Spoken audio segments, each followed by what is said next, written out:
ಆತ್ಮೀಯ H16 news ಅರ್ಥಾತ್ ಹೇ ಸೀತಾರಾಮಗೆ ಸ್ವಾಗತ. ನಾನು ನಿಮ್ಮವ MI ಅಥವಾ ಮಲ್ಲಪ್ಪ ಜೋತಾವಾರ್. ಆದ್ಮೇಲೆ ಈಗ ತಾವು ದಿನ ಸುದ್ದಿಗಳನ್ನ ಅದರ ಜೊತೆಗೆ ವಿಶೇಷತೆಗಳನ್ನ ನೋಡ್ತಾ ಹೋಗಿ ವಿಶೇಷ ಈ ಮೊದಲನೇ ಸುದ್ದಿಯನ್ನು ನೋಡಿ. ಆದ ಬಳಿಕ ಏನು ಇವರ ಸಂತ್ರಸ್ತ ಎದುರಾಳಿದ್ದಾರೆ ಒಬ್ಬ ಮಹಾನಗರ ಪಾಲಿಕೆ ಸದಸ್ಯರು ಅವರು ಕೊಟ್ಟಂಥ ಒಂದು ದೂರಿಗೆ ವಾರದಲ್ಲಿ 4 FIRಗಳನ್ನ ಮಾಡಿದ್ದಾರೆ.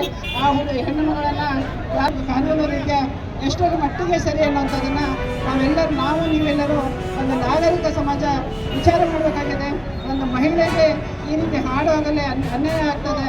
ಒಂದು ಪೊಲೀಸ್ ಗಾಡಿಯೊಳಗೇ ಅವಳನ್ನು ವಿವಸ್ತ್ರ ಮಾಡ್ತಾರೆ, ರಾಖಿ ಕಟ್ತೇವೆ ಅಂತ ಒಂದು ರಕ್ಷಕರು ಇವತ್ತು ಯಾರ್ದೋ ಮಾತು ಕೇಳಿಕೊಂಡು ಒಂದು ಕಾಂಗ್ರೆಸ್ನ ಮಹಾನಗರ ಪಾಲಿಕೆ ಸದಸ್ಯರ ಕೈಗೊಂಬೆಯಾಗಿ ಅವರಿಗೆ ರೆಡ್ ಕಾರ್ಪೆಟ್ ಹಾಸ್ಕೊಂಡು ಏನು ಕೆಲಸ ಮಾಡ್ತಿದ್ದೀವಿ, ಇದನ್ನು ನಿಜವಾಗ್ಲೂ ನಾವೆಲ್ಲರೂ ಸಹಿತ ಖಂಡಿಸಲೇಬೇಕು.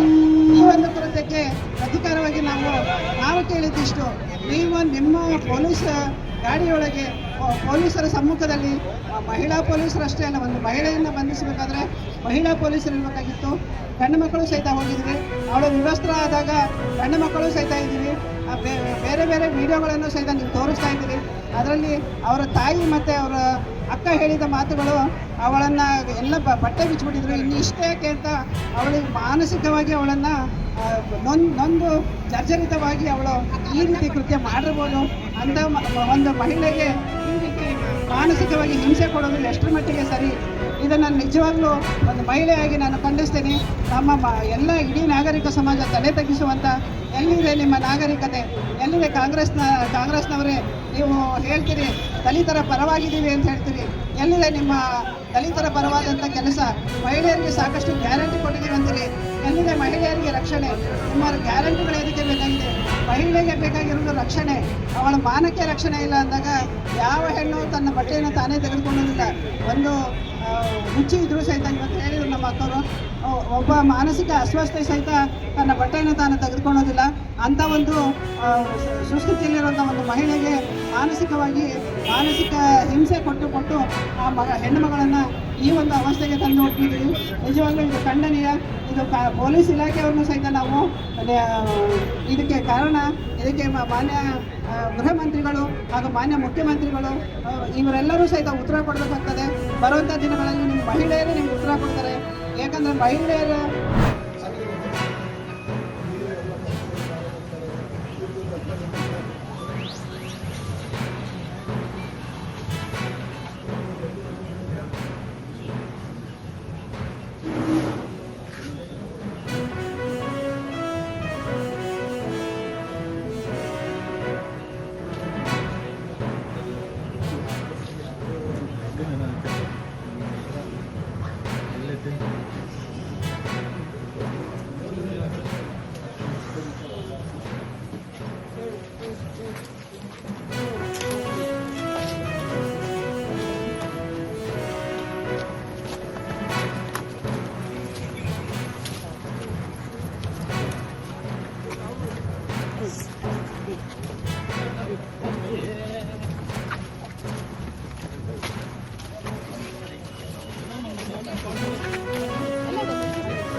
ಪಾಕಿಸ್ತಾನ ಸರ್ಕಾರ ಇದೆ ಕರ್ನಾಟಕದಲ್ಲಿ, ಅವ್ರಿಗೆ ಬರೀ ಅವ್ರು ಅಟ್ಟೆ ಹುಟ್ಟಿದ್ರು. ಆ ಜಾಗನ ವ್ಯಕ್ತಿದವ್ರು ಇದಕ್ಕೆ ಸುಮ್ಮನೆ ಕೇಸ್ ಹಾಕೋದು, ತೊಂದರೆ ಕೊಡೋದು ಸರ್ಕಾರದ ಒತ್ತಡದ ಮೇಲೆ. ಆ ಕೆಲಸ ಈ ಸರ್ಕಾರಕ್ಕೆ ಭಯ ಇದೆ. ಈಗ ಪಶ್ಚಿಮ ಬಂಗಾಳದಲ್ಲಿ ಹೆಂಗೆ ಮಮತಾ ಬ್ಯಾನರ್ಜಿ ಹುಚ್ಚಿಡ್ದಂಗೆ ಮಾಡಕತ್ತಾವ, ED ಅವ್ರ ಮ್ಯಾಗ ಅಟ್ಯಾಕ್ ಮಾಡೋದು, ಪೊಲೀಸರ ಮ್ಯಾಗ ಅಟ್ಯಾಕ್ ಮಾಡೋದು, ತಾನೇ ಓಡೋದು ಫೈಲ್ ತೊಗೊಂಡು ಓಡೋದು, ಇವೆಲ್ಲ ಮಾಡಿ ದೇಶದ ಜನರುಗಳ ಮೋಸ ಮಾಡ್ಲಕತ್ತಾರ ತಮ್ಮ ಮತದ ಸಲುವಾಗಿ. ಈಗ ಬಾಂಗ್ಲಾದಲ್ಲಿ ಏನು ನಮ್ಮ ಹಿಂದೂಗಳ ಒಂದು ಕೊಲೆ ಸುಡ್ಲಾಕತ್ತಾರ, ಇನ್ನೂ ಒಂದು ಹತ್ಯೆ ಆಗ್ಲಾಕತ್ತದ. ಬರೇ ಮಾಧ್ಯಮಗಳಲ್ಲಿ ಕಡಿಮೆ ಮಾಡ್ತಾರೆ.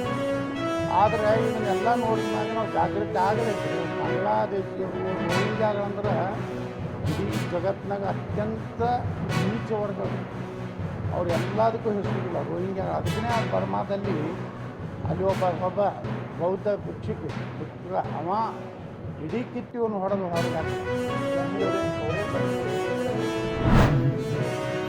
ನಂಬಿಕೆ ವಿಶ್ವಾಸ ಅವರು ಮಾತುಗಳನ್ನು ಅವ್ರು ಹೇಳಿದ್ದಾರೆ.